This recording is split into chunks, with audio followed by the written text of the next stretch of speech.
morning mayam Ngashidi a day in my life ki full load video namjara ke baka mayam na hai baka video je hauba load na halena ko aduna aina video je adum sang adi boring thugadra na tawbune baka ado Ngashidi aina kai haidi kai tawge khotke habda loi details da adum namjara ke baka breakfast kaika morning drink kaika semurazi aduduga breakfast tawba loibaga Ngashidi market tawbine bako injang amta laite bako injang mana masingu laite aduga nga gumbasu nga atekpa gumbasu amta laitre bako injang thakna bako na ba injang haije dum bazar satlasu kaim laite dum chap manai ba daily dum pudu dum heta oi dum chanu do kya phaude bako jikan je dagi mayamna aigi weight loss ki kaino je tawdraba khotraba na hange bako aije isa nungai tabagi handak doctor daga chattana khotana hida khara kape vitamin ga kape na mayamda share tawbuda adudagi aije kaino amu kaino ni humni mo aije mu kaino weight loss ki journey je mu le pure bako aduduga hojik amu kaino tawre haure do haubodo haidi pura heart oina sana bako hana torombodo mu tawdre bako aduduna weight che ai mu 60 ga 3 dagi 60 ga 4 5 64 oi bu yawi mu dagi 65 oi bu yawi no mano dugi oi ga hojik se haidi akak na bidu oi dre bako 64.8 lai bu yawi 64.9 ga lai bu yawi bako ado mai tawe ai nu di check di tawe bako hojik se ado pura hana type routine oina sanaba khotbado amuk tawrani bako aina hidak ama kape khotle na haibdo adudagi mu aije chaba thakpa khotpa khara phajana chaw khotlo haibda mu chaye bako adugine adudi mathang video je namma age myam adum yengminarase sijina aigi morning drink oshandore bako ai hoji mu kara thaktre ba tamo khatang oina thae kara do ai hojikan je sigi coffee je siga ga changta tawraga dum aigi morning drink oire bako sijina duduga sigi sim khara tangkhai makha ijeina sida tamo mi kara lon ni ba aduga sampra kha sinjalaga sida dum aigi morning drink oire sije Laphoi grind to Laphoi ne buka sida dalchini khara hapchale si Laphoi jinga han krishna jarma da kat Laphoi du ne ba Laphoi jam chaw bako adagi chawa loina chadraba ahum gumba ga khatang charaga thamma leire bako aduda ina angang machana cake su yam pa me bako ma di banana cake se da grinder da hapchalaga taktho e aduduga magi cake sembi ge na tawbune bako dum sema ge me amai sida sangom box ama multa jama chado adudo box amaga tangkhai hapire bako thum khitang hapkhre ai ulhodre aduduga kaino sigi gur je oina hape ba angang machana chana bani na chini angau do yam kanna kano tawdana ba isan semja bani na chini angang ma matum je pura amma je oina hapchalani ba yam me bako cake se sem doi je sida u da yam da man ba ne ba sije ata hapchale yerum ju hapchangre ina ulhodre bako aduga cooking oil khitang amaga hapchangre aduduga otle phajana aduduga edum steam dawo ko dum uchar age bako steam je sida tawrani rice cooker gi kaino je kon je sida aina batter do haijale aduduga stand ama hapaga sigi ising lumna ba je sida oina dum kaino tawrane ba steam tawrane bako aina ising khara sala thame aduduga sije pung amamuki chang steam tawrani aduduga ai adum uchar age me phajana cover tawshan birane bako kham amana kupsallage aduduga thammage phajana aduduga mulakanda ucharage ko memna tradi am sangane ba yenga je bako kamai tawrage do pung amagi chang phara ka 50 minutes mu phar phajana mulle bako side ka je phajana thadore aduga phajana mathak ka je phajana chekhare bako phajana mulle aduna ngaktang inghala thammage hang to aga yengasi side ka je pura masana loi nan thokjare bako adudo ai phajana kaino tawrage upthor age bako maning ke ka do kabra khotbra na check tongna bako phajana oira bra do yengna ba banana cake se phajatra ꯈꯨꯟꯅꯥꯟꯁꯦ ꯃꯈꯥꯁꯨ ꯀꯩꯝ ꯀꯥꯗꯦ ꯌꯥꯝ ꯊꯤ ꯅꯥꯜꯂꯦ ꯀꯛꯊꯠꯂꯒ ꯌꯦꯡꯉꯒꯦꯀꯣ ꯀꯃꯥꯏꯅ ꯇꯧꯋꯦ ꯁꯣꯞꯇꯤ ꯊꯤꯅ ꯑꯣꯏꯔꯦꯍꯦ ꯌꯥꯔꯦ ꯄꯣꯠꯁꯦ ꯌꯥꯝ ꯇꯥꯔꯦ ꯑꯗꯣ ꯑꯩꯅ ꯄꯥꯝꯕ ꯃꯑꯣꯡꯗ ꯇꯥꯔꯦ ꯌꯥꯔꯦ ꯁꯤꯁꯤꯅ ꯄꯦꯟꯀꯦꯛ 3 ꯍꯧꯔꯦꯕꯀꯣ ꯉꯁꯥꯏꯒꯤ ꯕꯦꯇꯔꯗꯣ ꯈꯔ ꯍꯧꯋꯦꯕꯀꯣ ꯑꯩꯅ ꯑꯗꯨꯗ ꯑꯇꯥ ꯈꯤꯇꯪ ꯍꯥꯞꯆꯜꯂꯒ ꯄꯦꯟꯀꯦꯛ 3ꯈꯛ ꯍꯧꯔꯦꯕ ꯄꯦꯟꯀꯦꯛ ꯈꯔ ꯆꯥꯎꯕ 2 ꯑꯃꯒ ꯁꯤꯁꯤꯅ ꯑꯉꯥꯡ ꯃꯆꯥꯒꯤꯅꯦꯕꯀꯣ ꯁꯨꯃꯥꯏꯅ ꯄꯦꯟꯀꯦꯛ 3 ꯍꯧꯔꯦ ꯑꯗꯨꯒ ꯂꯐꯣꯏꯒꯤ ꯋꯥꯔꯤꯁꯦ ꯁ꯭ꯋꯥꯏꯗ ꯂꯣꯏꯁꯜꯂꯦ ꯉꯍꯥꯟꯒꯤ ꯂꯐꯣꯏ ꯑꯆꯧꯕꯁꯦ ꯁꯤꯗ ꯂꯣꯏꯁꯜꯂꯦ ꯑꯗꯨꯝ ꯆꯥꯗꯅ ꯃꯥꯡꯉ ꯂꯩꯗꯣꯔꯦꯅ ꯑꯩꯅ ꯄꯦꯟꯀꯦꯛ 2 ꯑꯃꯒ ꯀꯦꯛꯇꯨꯒ ꯁꯦꯝꯗꯣꯛꯑꯦ ꯂꯣꯏꯔꯦ ꯁꯤ ꯂꯩꯔꯦ ꯍꯔꯥꯎꯔꯤꯁꯤꯗꯤ ꯑꯃ ꯁꯤ ꯂꯩꯔꯦ ꯄꯦꯟꯀꯦꯛ ꯁꯦꯝꯗꯣꯛꯑꯦ ꯈꯔ ꯑꯃꯅ ꯄꯤꯁ 2 ꯑꯃꯅ ꯇꯥꯃꯣ ꯏꯕꯥꯅꯤꯒꯤ ꯑꯆꯧꯕ ꯁꯤꯁꯤꯅ ꯆꯥꯊꯣꯏꯒꯤ ꯋꯥꯎ ꯂꯝꯗꯤ ꯍꯦꯜꯂꯦ ꯐꯩꯅ ꯆꯦꯜꯂꯤꯅꯦꯅ ꯇꯨꯅꯤꯀꯣ ꯀꯥꯏꯗꯅꯣ ꯇꯨꯅꯤ ꯌꯣꯠ ꯃꯔꯛꯇ ꯇꯨꯅꯤ ꯇꯧꯅꯣꯗꯣ ꯅꯈꯨꯠꯁꯦ ꯈꯥꯏꯅꯤꯅꯦ ꯑꯁꯤ ꯐꯨꯕꯤꯔꯦ ꯇꯨ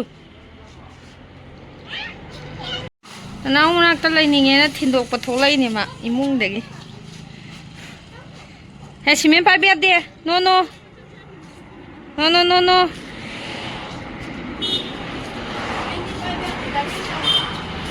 ꯍꯟꯗꯛꯇꯤ ꯄꯣꯠ ꯁꯤꯠꯇꯦꯍꯦ ꯃꯌꯥꯝ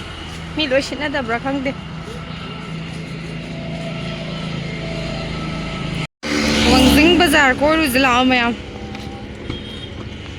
ꯏꯟꯖꯥꯡ ꯂꯩꯔꯨꯒꯦ ꯇꯧꯕꯅꯤꯗ ꯄꯨꯈꯠꯂꯣ ꯑꯉꯥꯡꯗꯣ ꯂꯥꯛꯑꯣ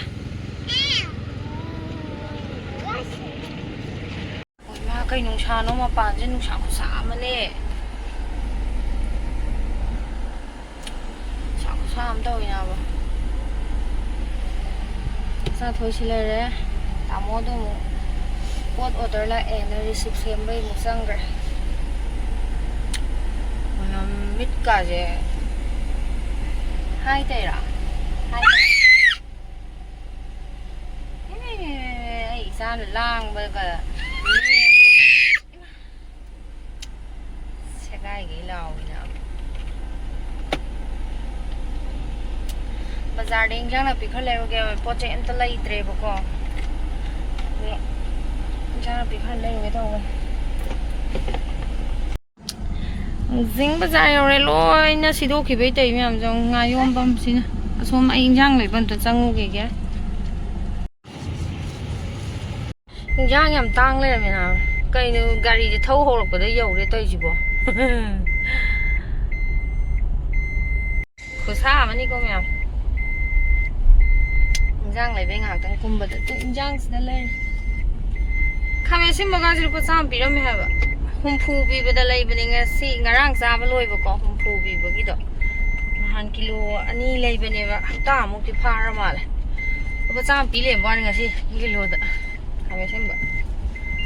ꯄꯣꯡ ꯍꯋꯥꯏ ꯂꯩꯁꯜꯂꯛꯑꯦ ꯀꯔꯤ ꯈꯔ ꯂꯩꯁꯜꯂꯛꯑꯦ ꯉꯥ ꯈꯔ ꯂꯧꯁꯜꯂꯛꯑꯦ ꯏꯟꯖꯥꯡ ꯊꯥꯛꯅꯕꯅꯦꯅ ꯄꯨꯁꯜꯂꯛꯑꯦ ꯉꯥꯗꯤ ꯄꯨꯁꯜꯂꯛꯇ꯭ꯔꯕꯣ ꯑꯣ ꯉꯥ ꯂꯩꯔꯦ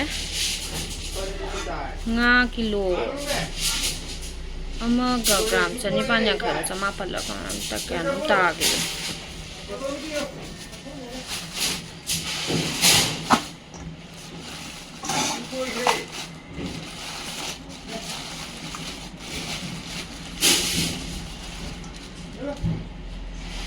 ꯆꯥꯎꯅ ꯁꯦꯝꯍꯜꯂꯛꯄꯅꯦ ꯑꯩꯅ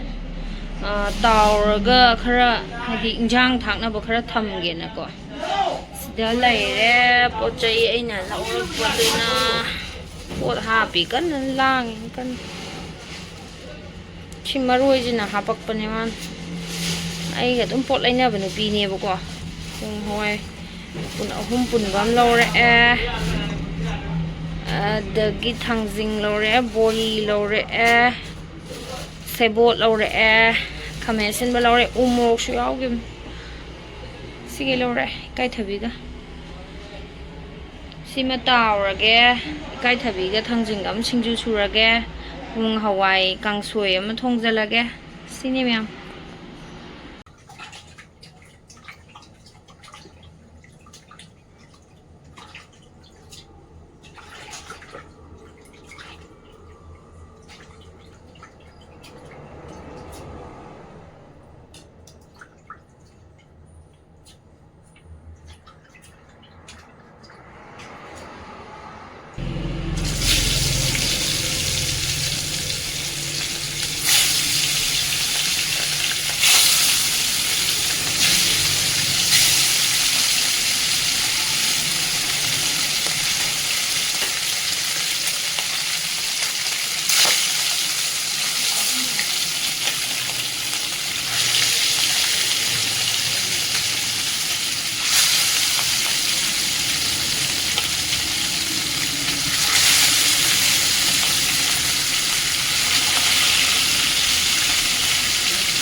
放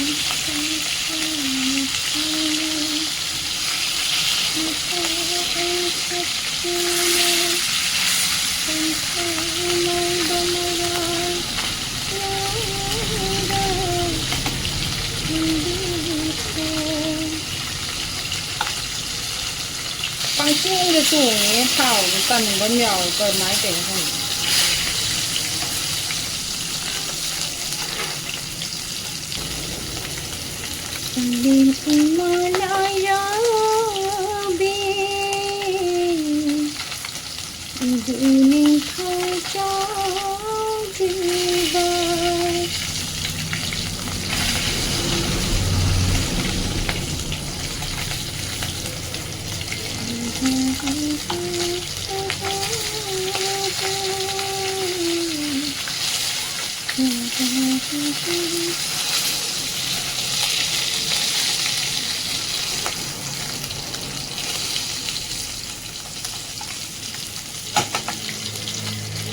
Sila pong Hawaii ne alu ne dasa kusa ne kamay sin ba ne tawag kang suwem thong ni taw lore ko sigi taw rem ba di haidokra ni hadi myam tawra abani ne machu je kanam toksale ba Lere aina singju sugodaba mapo macai do ikai thabi ga thangjing makhok ni ko si je ne am nawe na hapsan ban khameng khabi ga tawraga singju ma tawrani aduga kangsoi ama kangsoi du sile nga taw bu thak gi taure taw sak thi ra ge myam nga taw bu sile re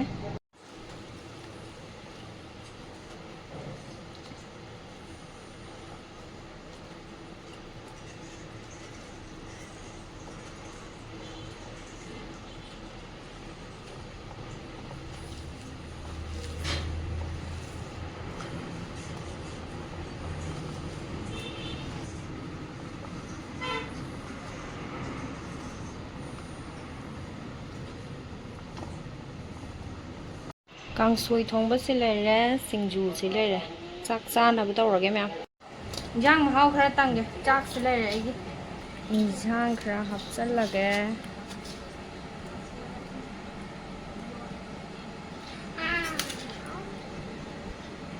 dagi singju khara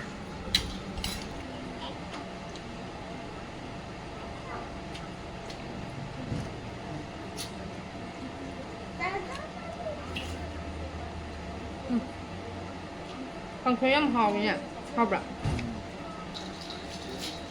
thangau kana lo thun nang lo thu ra sina aigi nungdang wairamgi cha ni mayam hai cha lonjhalle aduga thak ani sina angang machagi ko cornflakes sembige na lonbi ban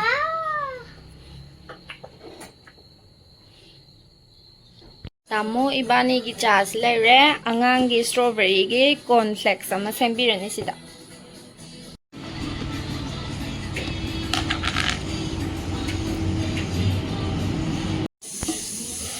sina nungdang gi lunch ki maroi thongba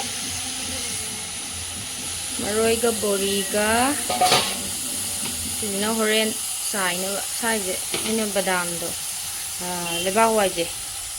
chama ga taw gi marik nga ta nga mo phong ba gi ngo ni kan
Laphoi amta tumhandabine ma tawgarise ahing ne ma sanarise pung kya tarage 12 minute 33 suktum tumdabine si gangse ahing sana lebine ba tawno no he mama ya sokani ne kaino chingni dubo sang loi thado ta yo hapsangro isa ya ho theng ba ga yo pung ama makhai hela ba tung gre nga